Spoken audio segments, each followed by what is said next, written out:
ಇಂದು ನಂದಿ ಬೆಟ್ಟದಲ್ಲಿ ನಡೆದ ಸಚಿವ ಸಂಪುಟ ಸಭೆ ಬಳಿಕ ಮುಖ್ಯಮಂತ್ರಿಯವರು ಮಾಧ್ಯಮದೊಂದಿಗೆ ಮಾತನಾಡಿದರು.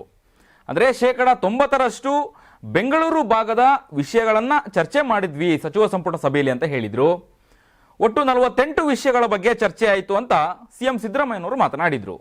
ಸುಮಾರು 3,400 ಕೋಟಿ ಮೊತ್ತವನ್ನು ಮಂಜೂರು ಮಾಡಿದ್ದೇವೆ ಅಂತ ಮಾತನಾಡಿದರು. 2025 ಕೋಟಿ ಬೆಂಗಳೂರು ಭಾಗಕ್ಕೆ ಕೊಟ್ಟಿದ್ದೀವಿ. ಎತ್ತಿನಹೊಳೆ ಯೋಜನೆಗೆ ಸುಮಾರು 23,251 ಕೋಟಿ ರು ಅನುದಾನ ಕೊಟ್ಟಿದ್ದೀವಿ ಅಂತ ಹೇಳಿದರು. ಅದರಲ್ಲೂ ಬಹಳ ಮುಖ್ಯವಾಗಿ ಕುಡಿಯೋ ನೀರಿಗೆ ಹೆಚ್ಚು ಆದ್ಯತೆಯನ್ನು ಕೊಡುವಂತಹ ನಿಟ್ಟಿನಲ್ಲಿ ಬಹಳ ಚರ್ಚೆ ಆಯಿತು. ಅಂದರೆ 24.1 TMC ನೀರನ್ನು ಕೊಡುವುದಾಗಿ ಭರವಸೆಯನ್ನು ಕೂಡ ಕೊಟ್ಟಿದ್ದೀವಿ, ಅಥವಾ ಸಚಿವ ಸಂಪುಟ ಸಭೆಯಲ್ಲಿ ನಾವು ತೀರ್ಮಾನವನ್ನು ಮಾಡಿದ್ದೀವಿ ಅಂತಲೂ ಕೂಡ ಹೇಳಿದರು. 9,807 ಕೋಟಿ ಮೊತ್ತದಲ್ಲಿ ಗ್ರಾಮೀಣ ಭಾಗದಲ್ಲಿ ಅಂದರೆ ಟೆನಲ್ ನಿರ್ಮಾಣ ಮಾಡಲಿಕ್ಕೆ ಅನುದಾನವನ್ನು ಕೂಡ ಕೊಡ್ತೀವಿ ಅನ್ನುವಂತಹ ಮಾತನ್ನು ಕೂಡ ಹೇಳಿದರು. ಒಟ್ಟು 9 ಜಿಲ್ಲೆ 75 ಲಕ್ಷ ಜನರಿಗೆ ಕುಡಿಯೋ ನೀರಿನ ವ್ಯವಸ್ಥೆ ಮಾಡಿಕೊಡ್ತೀವಿ. ಇದ್ರ ಬಗ್ಗೆನೂ ಕೂಡ ಚರ್ಚೆ ಆಗಿದೆ. ಮುಂದಿನ ಕ್ಯಾಬಿನೆಟ್ನಲ್ಲಿ ನಿರ್ಣಯಿಸಿ ತೀರ್ಮಾನ ಮಾಡ್ತೀನಿ ಅನ್ನುವಂತಹ ಮಾತನ್ನು ಕೂಡ ಹೇಳಿದರು. ಬೆಂಗಳೂರು ಜಿಲ್ಲೆಯ 31 ವಿಷಯಗಳ ಬಗ್ಗೆ ಇವತ್ತು ಚರ್ಚೆ ಆಗಿರುವಂಥದ್ದು. ಅದರಲ್ಲಿ 2,250 ಕೋಟಿ ರೂಪಾಯಿ ಮಂಜೂರು ಮಾಡಲಾಗಿದೆ ಅನ್ನುವಂತಹ ಮಾಹಿತಿಯನ್ನು ಕೂಡ ಕೊಟ್ಟಿರುವಂಥದ್ದು. ಆದರೆ ಪ್ರತಿ ಜಿಲ್ಲೆಯಲ್ಲಿ ಕಾರ್ಮಿಕರ ಮಕ್ಕಳಿಗೆ ವಸತಿ ಶಾಲೆ ನಿರ್ಮಿಸುವಂತಹ ವಿಚಾರವನ್ನು ಕೂಡ ತೀರ್ಮಾನ ಮಾಡಲಾಗಿರುವಂಥದ್ದು ಬಹಳ ಮುಖ್ಯವಾಗಿ. ಇದಕ್ಕೆ 1,125.25 ಕೋಟಿ ಮಂಜೂರು ಮಾಡಲಾಗಿದೆ ಅನ್ನುವಂತಹ ಮಾಹಿತಿ ಕೂಡ ಅಥವಾ ಚರ್ಚೆ ನಡೆದಿರುವಂಥದ್ದು. ಶಿಕ್ಷಣ, ಆರೋಗ್ಯ, ಕುಡಿಯೋ ನೀರು, ನೀರಾವರಿ ಯೋಜನೆ, ಕೆರೆ ತುಂಬಿಸುವಂತಹ ಯೋಜನೆಗಳನ್ನು ಪ್ರಮುಖವಾಗಿ ನಾವು ಈ ಒಂದು ಕ್ಯಾಬಿನೆಟ್ನಲ್ಲಿ ಚರ್ಚೆ ಮಾಡಿದ್ದೀವಿ ಅನ್ನುವಂತಹ ಮಾತನ್ನು ಹೇಳಿದರು. ಹಾಗೆ ಹಿಂದುಳಿದ ವರ್ಗದ ಅಭ್ಯರ್ಥಿಗಳ IAS, IRS ಹಾಗೂ IPS ಸೇರಿಸಿ ಸ್ಪರ್ಧಾತ್ಮಕ ಪರೀಕ್ಷೆ ತರಬೇತಿಗಳಿಗೆ 10 ಕೋಟಿ ವೆಚ್ಚದ 2 ವಸತಿ ಶಾಲೆ ಬೆಂಗಳೂರಿನಲ್ಲಿ ನಿರ್ಮಿಸ್ತೀವಿ ಅನ್ನುವಂತಹ ಮಾಹಿತಿಯನ್ನು ಕೊಟ್ಟರು. ಇನ್ನು ಬೆಂಗಳೂರು ಕೇಂದ್ರ ವಿವಿಗೆ ಡಾಕ್ಟರ್ ಮನಮೋಹನ್ ಸಿಂಗ್ ಅನ್ನುವಂತಹ ಹೆಸರನ್ನ ಇಡ್ತೀವಿ ಅನ್ನುವಂತಹ ಮಾತನ್ನು ಕೂಡ ಹೇಳಿರುವಂಥದ್ದು.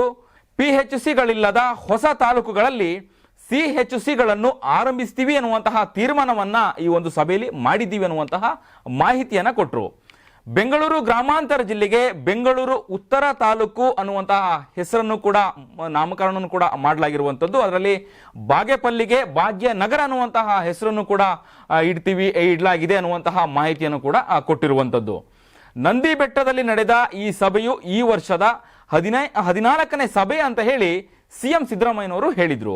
ಅಂದರೆ ಬಹಳ ಮುಖ್ಯವಾಗಿ ಬೆಂಗಳೂರು ಗ್ರಾಮಾಂತರದ ಅಭಿವೃದ್ಧಿಯ ವಿಚಾರದ ಬಗ್ಗೆ, ಮೂಲಭೂತ ಸೌಕರ್ಯಗಳಾಗಿರ್ಬೋದು ಅಥವಾ ಹಿಂದುಳಿದ ವರ್ಗದ ಕಲ್ಯಾಣ ಕಾಮಗಾರಿ ಅಥವಾ ಅಭಿವೃದ್ಧಿ ಕಾಮಗಾರಿ ಬಗ್ಗೆ ಬಹಳ ಹೆಚ್ಚಾಗಿ ತೀರ್ಮಾನ ಮಾಡಿರುವಂಥದ್ದು. ಈಗಾಗಲೇ ಏನು CM ಬದಲಾವಣೆಯ ವಿಚಾರಗಳು ಕೂಡ ಈ ಒಂದು ಸಭೆ ಬಳಿಕ ಚರ್ಚೆಯಾಗಿರುವಂಥದ್ದು. ಆದರೆ 5 ವರ್ಷ ಅಂದರೆ ಉಳಿದಂತಹ 3 ವರ್ಷನೂ ಕೂಡ ನಾನೇ ಮುಂದುವರಿತೀನಿ ಅನ್ನುವಂತಹ ಮಾತನ್ನು ಕೂಡ ಹೇಳಿರುವಂಥದ್ದು. ಅಂದರೆ ಕಳೆದ ತಿಂಗಳು 16ನೇ ತಾರೀಕು ಸಚಿವ ಸಂಪುಟ ಸಭೆ ನಡೆಯಬೇಕಾಗಿತ್ತು, ಆದರೆ ಕಾರಣಾಂತರಗಳಿಂದ ನಡೆದಿರಲಿಲ್ಲ. ಅದರಲ್ಲಿ ಬಹಳ ಮುಖ್ಯವಾಗಿ ಒಂದಷ್ಟು ರೈತರ ಹೋರಾಟಗಳು ಅಥವಾ ಪ್ರತಿಭಟನೆಗಳು ಅದಕ್ಕೆ ಅಡ್ಡಿ ಬಂತು ಅಂತ ಹೇಳಲಾಗ್ತಿರುವಂಥದ್ದು. ಅಂದರೆ ರೈತರ ಭೂಮಿಯನ್ನು ಈಗಾಗಲೇ ಖಾಸಗೀಕರಣ ಮಾಡುವಂಥದ್ದು ಅಥವಾ ಬೇರೆ ಬೇರೆ ಫ್ಯಾಕ್ಟ್ರಿಗಳಿಗೆ ಕೊಡುವಂತಹ ಒಂದು ಸರ್ಕಾರ ಚಿಂತನೆ ಮಾಡಿತ್ತು. ಹಾಗಾಗಿ ಒಂದಷ್ಟು ರೈತರು ಮುಖಂಡರು ಪ್ರತಿಭಟನೆಯನ್ನು ಕೂಡ ಮಾಡಿದ್ರು. ಅಂದರೆ ದೇವನಹಳ್ಳಿ ಚಲೋ ಅನ್ನುವಂಥದ್ದನ್ನು ಕೂಡ ಮಾಡಿದ್ರು ಅಂದರೆ ಅದೇ ಸಂದರ್ಭದಲ್ಲಿ. ಹಾಗಾಗಿ ವಿಶೇಷ ಸಂಪುಟ ಸಭೆ ಪೋಸ್ಟ್ಪೋನ್ ಆಗಿತ್ತು. ಬಟ್ ಇವತ್ತು ಸಭೆ ನಡೆದಿದೆ. ಸಭೆಯಲ್ಲಿ ಈ ರೀತಿಯಾದಂತಹ ಚರ್ಚೆಗಳು ಕೂಡ ನಡೆದಿರುವಂಥದ್ದು. ಅಂದರೆ ನಿನ್ನೆ ಮೊನ್ನೆ 2 ದಿನ ಸುರ್ಜೇವಾಲಾ ಅವರು ಕೂಡ 1-to-1 ಸಭೆಯನ್ನು ನಡೆಸಿದ್ರು. ಇವತ್ತು ಕೂಡ ಕೆಲವೊಂದು ಶಾಸಕರ ಸಭೆಯನ್ನು ಕೂಡ ಮಾಡಿದ್ರು. ಕಾಂಗ್ರೆಸ್ನ ಕಚೇರಿಯಲ್ಲಿ, KPCC ಕಚೇರಿಯಲ್ಲಿ. ಒಂದು ಕಡೆ ನಂದಿ ಬೆಟ್ಟದಲ್ಲಿ, ನಂದಿ ಗಿರಿಧಾಮದಲ್ಲೂ ಕೂಡ ಈ ವರ್ಷದ ಅಂದರೆ 14ನೇ ಸಭೆ ಅಂತ ಹೇಳಿ CM ಸಿದ್ದರಾಮಯ್ಯವರು ಕೂಡ ಹೇಳಿರುವಂಥದ್ದು. ಒಟ್ಟಾರೆಯಾಗಿ ವಿಶೇಷ ಸಂಪುಟ ಸಭೆಯಲ್ಲಿ ಬೆಂಗಳೂರು ಗ್ರಾಮಾಂತರ ಹೆಸರನ್ನ ಬೆಂಗಳೂರು ಉತ್ತರ ಅಂತ ಹೇಳಿ ನಾಮಕರಣ ಮಾಡಿರುವಂಥದ್ದು ಬಹಳ ಫೋಕಸ್ ಆಗಿರುವಂತಹ ವಿಷಯ ಅಂತಲೇ ಹೇಳ್ಬೋದು.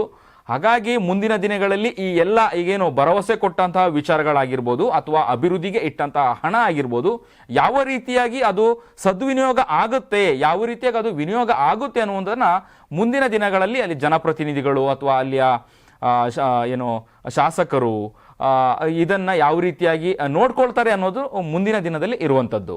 ನಾನು 86 kg ಇದ್ದವಳು 71 kg ಬಂದಿದ್ದೀನಿ. ವಯಸ್ಸಾದ್ಮೇಲೆ ಸ್ಮಾರ್ಟ್ ಆಗಿ ಕಾಣ್ತೀರಾ ಅಂದ್ರೆ ಜಿನ್ನಿ. 126 kg ವೇಟ್ ಇದ್ದು ನಾವು ಈಗ 114 kg ಲೆಕ್ಕ ಬಂದಿದ್ದೀವಿ. ಯಾವುದೇ ಸೈಡ್ ಎಫೆಕ್ಟ್ ಆಗಿಲ್ಲ. 84ರಿಂದ 50 kg ಬಂದೆ, ಆಮೇಲೆ ಸಣ್ಣಗೆ ಫಿಟ್ ಆಗಿದ್ದೀನಿ. ಅದಕ್ಕೆ ನಾನು ಯೂಸ್ ಮಾಡ್ತಾ ಇರೋದು ಜೀನಿ ಸ್ಲಿಮ್. 84ರಿಂದ 50 kg ಬಂದೆ, ಆಮೇಲೆ ಸಣ್ಣಗೆ ಫಿಟ್ ಆಗಿದ್ದೀನಿ. ಅದಕ್ಕೆ ನಾನು ಯೂಸ್ ಮಾಡ್ತಾ ಇರೋದು ಜೀನಿ ಸ್ಲಿಮ್. ಸಣ್ಣ ಆಗಕ್ಕೆ ಜೀನಿ ಸ್ಲಿಮ್ ಯೂಸ್ ಮಾಡದೆ ಹೆಲ್ದಿನೂ ಅದೇ. ನೀವು ಸಣ್ಣ ಆಗ್ಬೇಕಾ, ಹೆಲ್ದಿ ಆಗ್ಬೇಕಾ? ಹಾಗಿದ್ರೆ ಜೀನಿ ಸ್ಲಿಮ್ ಯೂಸ್ ಮಾಡಿ.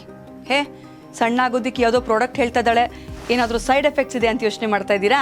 ಖಂಡಿತ ಇಲ್ಲ, ಯಾಕಂದ್ರೆ ಇದು ಕೆಮಿಕಲ್ ಫ್ರೀ. ಸಣ್ಣ ಆಗಬೇಕು ಅಂದರೆ ಜೀನಿ ಸ್ಲಿಮ್ ಯೂಸ್ ಮಾಡಿ. ಹೆಚ್ಚಿನ ಮಾಹಿತಿಗೆ ಕೆಳಗೆ ಡಿಸ್ಪ್ಲೇ ಆಗ್ತಿರೋ ನಂಬರ್ಗೆ ಕಾಲ್ ಮಾಡಿ.